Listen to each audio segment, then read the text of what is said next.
안녕하세요. 차트메이트입니다. 오늘은 분석을 요청하신 분이 계셔서 루프링을 한번 해보도록 할게요. 루프링을 제가 하지 않고 카르테시를 분석을 올린 이유가 있습니다. 이미 루프링은 매수를 받지 못한 사람들은 매수를 받아야 될 코인은 아니라고 봐요. 저는 이거는 좋은 말도 드릴 거지만 안 좋게 보는 게 한 70%, 좋게 보는 건 한 30%입니다. 근데 그 30%는 앞으로 매수를 받으려고 하거나 이 최상단에서 받았던 사람들에 대해서가 아니고 이미 이런 밑에서 받았던 사람들, 그런 사람들을 위한 30%인 것 같아요. 다만 지금 이런 구역에서 매수를 받은 사람들은 어렵지 않을까? 크게 많이 못 먹을 것 같습니다. 이미 얘는 700%가 오른 코인이에요. 이 700%가 올랐는데 여기서 다시 한 몇백 프로를 먹으려고 들어간 건 아니겠죠? 여기서 먹을 때는 제가 볼 때는 많아야 100%? 100%도 운이 좋아야 먹을 수 있죠. 지금 이 정도는. 이거 같은 경우에는 피보나치 같은 걸로는 구할 수가 없습니다. 그냥 한번 설명을 간단하게 드려볼게요. 이 피보나치를 찍어서 파동으로 잡는다라고 할 때 어떻게 파동 카운팅을 할 거죠? 어디서 시작을 했든 지금 여기 저점이 나온 이상 여기로 카운팅이 제대로 돼야 됩니다. 근데 그거를 할 수 있나 한번 볼까요? 전 이런 부분 때문에 못한다라고 생각을 하거든요. 이런 건 그냥 추세를 타고 가버리는 거기 때문에 그냥 이 부분에서 이 부분 정도까지는 나올 수 있을 것 같아요. 적당한 높이에서는 나올 수 있지만 여기서 다시 조정을 주고 다음 파동이 생겼다? 저는 좀 어려울 것 같습니다. 한번 해볼게요. 여기서 그냥 간단하게 그냥 클릭을 해볼게요. 이렇게 했을 때 1일값 구역에서 어느 정도 약 저항이 나왔고 1.618을 그냥 장대로 뚫고 갔으니까 2.618까지 갈 수도 있다라고 생각을 하겠죠. 그럼 2.618에서 저항이 나왔고 3.618까지 갔다. 이렇게 볼 수 있습니다. 그러면 여기서 이걸 이제 하나의 파동으로 잡을 수 있을 거 아니에요. 여기까지 나올 수 있었던 이유, 이 장대로 솟았던 부분, 이런 부분에서 한번 지지를 받았다. 그러니까 이 상승은 좀, 물량을 넘겨서 조정을 주기 위한 그런 자리인 것 같아요. 거래량도 딱 봤었을 때. 어거지로 좀 올렸다라고 좀 보이거든요. 여기서 피보나치를 조정값을 A, B, C, D 1파동이 나오려면 어떻게 체크를 해야죠? 보통 모양은 이건데, 그럼 이제 1값이 아니잖아요. 전 여기서부터 이런 걸 잡기가 힘들어진다라고 생각을 합니다. 대충 찍는 거예요, 대충 지금. 여기도 아니죠. 그러면 여기서 여기 뭔가 짧은 프레임에서 보면은 있을 수도 있으니까, 이렇게 볼 수가 있나요? 힘들죠. 그리고 여기서 조정이 끝났으면 그게 여기가 새로운 1파동이고 여기가 2파동이고 3파동이라고 했을 때 그 안에서 카운팅이 또 돼야 됩니다. 근데 이런 거는 하기 힘들어요. 상승장일 때는 파동 카운팅으로 하는 게 아닙니다. 상승 추세를 탄 거는 다 11이평 타고 가요. 정말 크게 조정 나올 때 한 번은 22평 정도 닿고 반등 나오고 더 상승을 좀 한다라고 하면은 다음 22평이 닿을 때는 깨질 확률이 높습니다. 확률상. 이런 식으로 좀 22평을 한 번 터치를 해줬었던 기간이 있으면 여기는 좀 몇 번 터치했네요. 한 번 하고 이런 기간을 큰 일수로 좀 잡은다라고 하면은 세 번째에는 뚫렸다라고 보시면 됩니다. 여기서 역 퍼센트보다 퍼센트가 또 비슷하게 많이 올랐네요. 이 코인은. 더 올랐네요, 더. 그래서 이렇게 이미 타버린 코인들은 추세나 이평을 보셔야 됩니다. 이평을 보고 손절 라인을 이평으로 기준해서 잡으셔야 될 거예요. 나는 뭐 60일 이평이 깨지면 판다. 뭐 더 올라가서 아니면 이제 20일 이평, 이 빨간색 선 20일 이평 밑으로 마감하면 그냥 나는 손절할 거다. 익절을 할 거다가 되겠죠? 익절을 할 거다. 이런 식으로 보시면 됩니다. 그래도 조금 어느 정도 추세를 좀 한번 그어보도록 할게요. 이거는 좀 크게 봐야 될 것 같아요. 로그는 킨 상태로 가야죠. 가격 차이가 크기 때문에. 이 추세선을 가지고 첫날 있었던 종가 이렇게 여기서 그나마 있었던 고점을 한번 연결을 해보고 여기도 어떻게 보면 저항이 좀 나왔죠. 여기서도 좀 저항이 나왔고 이번에 만약 올라간다라고 하면 이런 데서 또 저항이 나올 가능성이 커요.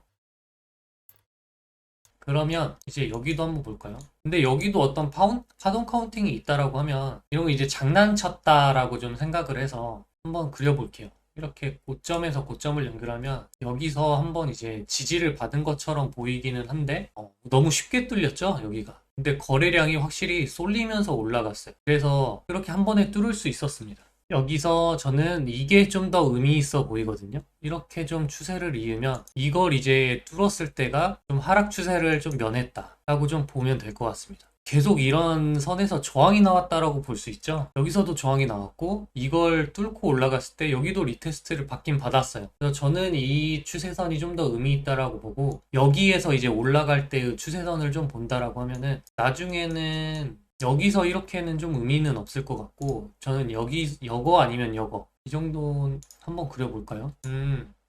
이것도 하나를 더 그려볼게요. 여기서 여기를 그리면 이제 말도 안 되는 그런 높이가 나오니까 전 여기 이렇게 하면은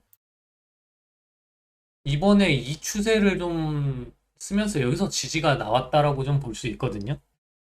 그래서 이 추세가 좀 의미 있다라고 좀 보셔도 될 것 같습니다. 근데 저는 이게 좀 강력한 추세를 하진 않을 것 같아요. 저는 여기는 충분히 뚫릴 수 있는 추세선이라고도 좀 생각을 해서 이게 만약 정말 더 올라갈 거라면 여길 리테로 한번 썼겠죠. 제가 예전에 루프링을 사실 여기서 이런 구역에서 사실 트레이딩을 좀 많이 했었습니다. 루프링을 좀 좋은 코인이라고 많이 봤었거든요. 그때는 이 루프링이랑 빗썸에서는 루프링 그리고 알파 체인을 가지고 좀 많이 했었는데 이런 비슷한 느낌의 추세에서 한번 탔다가 지지선을 두 번? 추세선을 두 개 정도 이제 그냥 뚫고 가는 하락을 좀 본 적이 있었거든요. 이거는 이제 신규 입자 여기서는 짧게 손절을 가져갈 수 있을 만한 자리였다. 그 다음에 만약 이게 뚫린다라고 하면은 뭐 아까 같은 이런 추세를 좀 쓸 수도 있을 것 같은데 이거나 별 차이가 없어요. 그래서 저는 이 추세 하나만 좀 쓰고 이게 깨지면 떨어지는 거에 대해서 지지를 어디서 받을까가 좀 중요해 보이잖아요. 전 그럼 이 구역일 것 같습니다.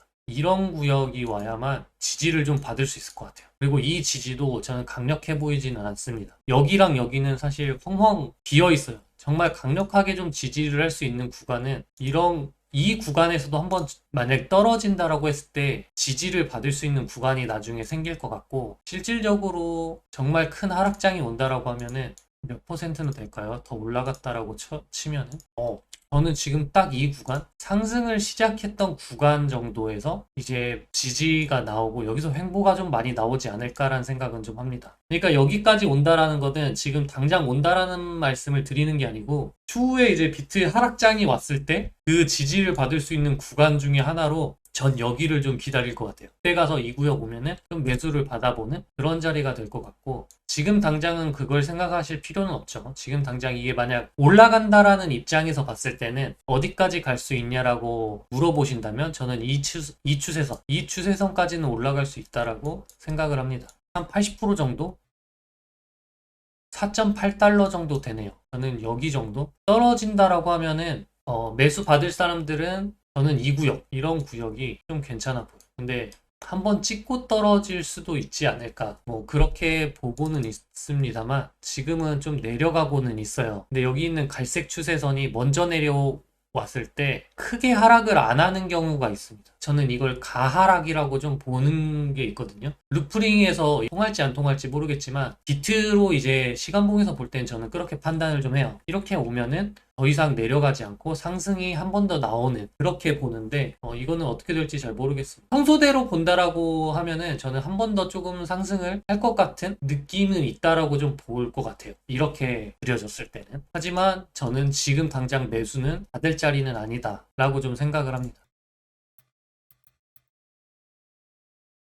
이렇게도 한번 그어볼 수는 있겠네요. 근데 진짜 중요한 거는 이 위에 선일 것 같습니다. 이 아래 추세로 여기서 여기는 너무 짧으니까 이 아래도 큰 의미는 없는 것 같고 이거는 이렇게밖에 제가 분석을 해드릴 수는 없을 것 같아요. 다른 걸 쓴다 하더라도 크게 의미가 없고 이거를 뭐 1시간 봉으로 쪼개고 15분 봉으로 쪼개서 여기서 파동 카운팅 이럴 때는 파동 카운팅이 될 수 있죠. 짧게 근데 그런 거는 이런 구역에서 생각을 해보세요. 이런 데서 파동 카운팅을 한다고 한들을 이런 거 뚫고 그냥 올라가 버리는 거거든요. 괜히 이런 데서 파동 카운팅 했다가 한 2, 30% 먹고 여기 300% 놓치고 하는 게 이런 단기 파동 카운팅입니다. 상승 추세 탄 건. 이런 거는 그래서 15분 봉, 뭐 1시간 봉 제가 파동 카운팅을 해드리기에는 의미가 좀 없어 보여요. 무조건 추세로 가지고 가면서 이평선을 키세요. 이걸 가지고 계신 분들은 조금 이 이평을 보면서 깨지는지 한번 보시면 될 것 같습니다. 과거에 이평을 어떻게 좀 움직였는지 한번 보시면 될 것 같아요.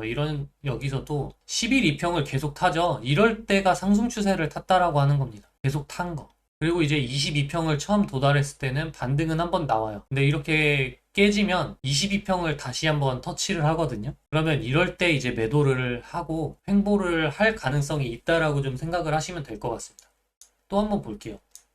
여기서도 11,2평 그냥 타고 가죠. 이제 여기는 22평까지도 계속 사용을 좀 했어요. 근데 22평을 쉽게 깨진 않습니다. 실질적으로 좀 깼다라고 보는 구역은 이 구역이에요. 여기서 깨고 말아 올렸지만 결국에 한 번 더 하락이 나오고 61,2평까지. 그럼 61,2평에서도 지지는 또 한 번 봤거든요. 근데 반등이 세지 않다. 또 한번 볼까요? 다른데 이런 거는 이제 상승 추세 여 구간에서는 좀 탔죠. 여 구간에서는 타고 22평에서 깨지고 다시 한번 반등하면 올라오면 여기서 파는 게 보통 맞습니다. 급하락에 대해서는 급반등이 좀 나오니까 다시 한번 이제 22평 위를 타면서 11,2평이랑 이 파란색 진한 선은 전환선이라고 해요. 이 전환선도 계속 타고 올라가죠. 11,2평이랑 전환선을 좀 타고 갑니다. 그리고 이제 거기서 이 일목으로 매매를 하실 때는 좀 전환선에서 매수를 받고 손절을 이 기준선, 분홍색 핑크선 이 깨지면 하는 그렇게 하시는 분들도 있거든요. 그런 추세 매매를 할 수 있는 보조지표, 이평선, 그리고 일목구름 이런 걸로 사용을 하시는 게 추세 매매에는 추세를 타면 훨씬 더 도움이 됩니다. 그리고 이런 저항선 찾는 거랑 지지선 찾는 거 정도 이렇게 사용하시는 게 제일 좋아요. 그래서 지금 루프링 분석을 요청하신 분께 좀 더 자세하게 설명을 안 해드리는 게 아니라 현실적으로 이렇게 분석하는 게 맞고 더 많은 걸 알려드리지 못해서 좀 죄송하지만 이 이상의 분석은 크게 의미는 없을 것 같아요. 전 이 정도면은 끝이라고 좀 생각을 합니다. 아까 말씀드린 이런 구역에서 정도만 매수를 기다리시거나 할 것 같아요. 나중에 이게 더 올라간다라고 하면 이런 구역이겠죠. 이런 구역에서 한번 매수를 또 받을 수 있을 거고 그거는 이제 가봐야 알 것 같습니다. 그래서 이렇게 루프링 분석은 이렇게 마치도록 할게요. 이 원화 가격을 보시려면 제가 말씀한 이 구간이 4.8달러잖아요. 이 4.8달러에 환율을 곱하시면 됩니다. 거기에 이제 김프까지 곱하시면 딱 원화 가격이 나오겠죠. 그러면 루프링 분석은 이렇게 좀 마치도록 하겠습니다.